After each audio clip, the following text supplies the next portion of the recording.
ಗಂಡನ ಜೊತೆ ಜಗಳವಾಡಿ ತವರು ಮನೆಗೆ ಬಂದ ಮಗಳು. ಅಮ್ಮ, ನಾನು ಮನೆಗೆ ಬಂದಿದ್ದೀನಿ. ರಾತ್ರಿ 11 ಗಂಟೆ. ಬಾಗಿಲು ತೆರೆದ ತಕ್ಷಣ ಮಗಳು ನಿಂತಿದ್ದಳು. ಕೈಯಲ್ಲಿ ಒಂದು ಸಣ್ಣ ಬ್ಯಾಗು, ಕಣ್ಣಲ್ಲಿ ಕಣ್ಣೀರು. ತಾಯಿ ಗಾಬರಿಯಿಂದ ಕೇಳಿದಳು, ಏನಾಯಿತು ಮಗಳೇ? ಇಷ್ಟು ರಾತ್ರಿ ಒಬ್ಬಳೇ ಬಂದಿದ್ದೀಯಲ್ಲ? ಮಗಳು ಏನು ಮಾತನಾಡಲಿಲ್ಲ. ತಾಯಿಯನ್ನು ಗಟ್ಟಿಯಾಗಿ ತಬ್ಬಿಕೊಂಡು ಬಿಕ್ಕಿ ಬಿಕ್ಕಿ ಅತ್ತಳು.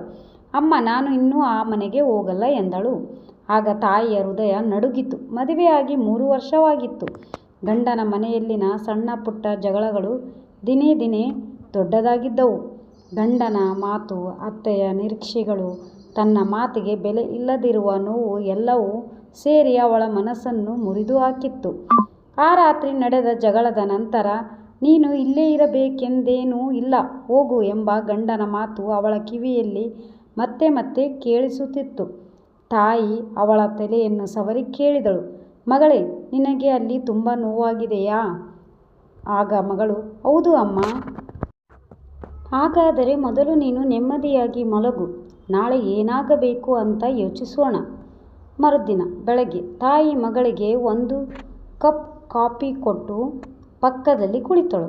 ಮಗಳೇ, ನೀನು ನನ್ನ ಮಗಳು. ನಿನಗೆ ಯಾವಾಗಲೂ ಈ ಮನೆ ತೆರೆದಿರುತ್ತೆ. ಆದರೆ ಒಂದು ಮಾತು ಹೇಳ್ತೀನಿ.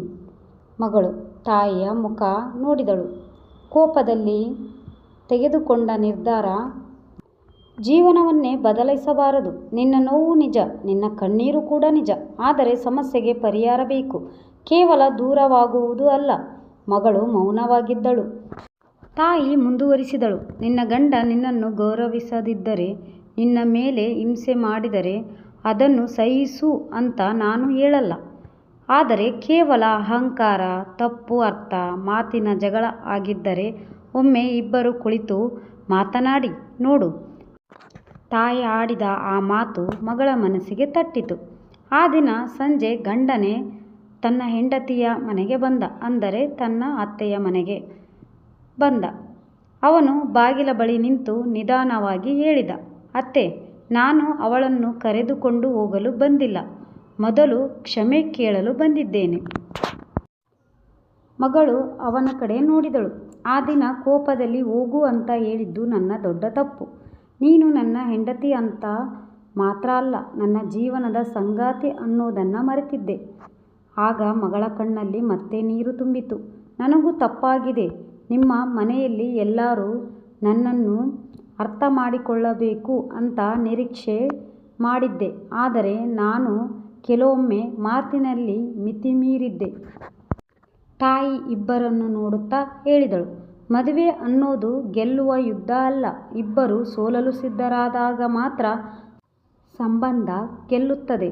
ಕೆಲವು ದಿನಗಳ ನಂತರ ಮಗಳು ಗಂಡನ ಜೊತೆ ಮತ್ತೆ ತನ್ನ ಮನೆಗೆ ಹೋದಳು. ಆದರೆ ಈ ಬಾರಿ ಅವಳು ಕೇವಲ ಗಂಡನ ಮನೆಗೆ ಹೋಗಲಿಲ್ಲ. ತನ್ನ ಮಾತಿಗೆ ಬೆಲೆ ಇರಬೇಕು, ತನ್ನ ಗಂಡನಿಗೂ ತನ್ನ ಮಾತು ಕೇಳಿಸಬೇಕು, ಇಬ್ಬರು ಒಬ್ಬರನ್ನೊಬ್ಬರು ಗೌರವಿಸಬೇಕು ಎಂಬ ಹೊಸ ನಿರ್ಧಾರದೊಂದಿಗೆ ಹೋದಳು.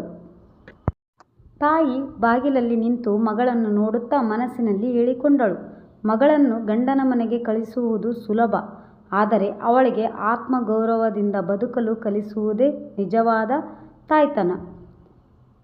ಈ ಕತೆ ಸಾರಾಂಶ ಬಂದು, ಸಂಬಂಧದಲ್ಲಿ ಜಗಳಗಳು ಬರಬಹುದು, ಆದರೆ ಅವಮಾನ, ಹಿಂಸೆ ಅಥವಾ ಆತ್ಮಗೌರವಕ್ಕೆ ಧಕ್ಕೆ ಬಂದರೆ ಅದನ್ನು ಸಹಿಸಬೇಕೆಂದಿಲ್ಲ. ಅದೇ ಸಮಯದಲ್ಲಿ ಸಣ್ಣ ಪುಟ್ಟ ಭಿನ್ನಾಭಿಪ್ರಾಯಗಳನ್ನು ಕೋಪದಲ್ಲಿ ದೊಡ್ಡ ನಿರ್ಧಾರಗಳನ್ನಾಗಿ ಮಾಡಬಾರದು. ಮಾತುಕತೆ, ಪರಸ್ಪರ ಗೌರವ ಮತ್ತು ಅರ್ಥ ಮಾಡಿಕೊಳ್ಳುವ ಮನಸ್ಸು ಇದ್ದಾಗ ಮಾತ್ರ ಸಂಬಂಧಗಳು ಮತ್ತೆ ಸುಂದರವಾಗಬಹುದು. ಈ ಕತೆ ನಿಮಗೇನಾದರೂ ಇಷ್ಟ ಆದರೆ ನನ್ನ ಚಾನಲ್ಗೆ ಲೈಕ್ ಮಾಡಿ, ಶೇರ್ ಮಾಡಿ, ಸಬ್ಸ್ಕ್ರೈಬ್ ಮಾಡಿ.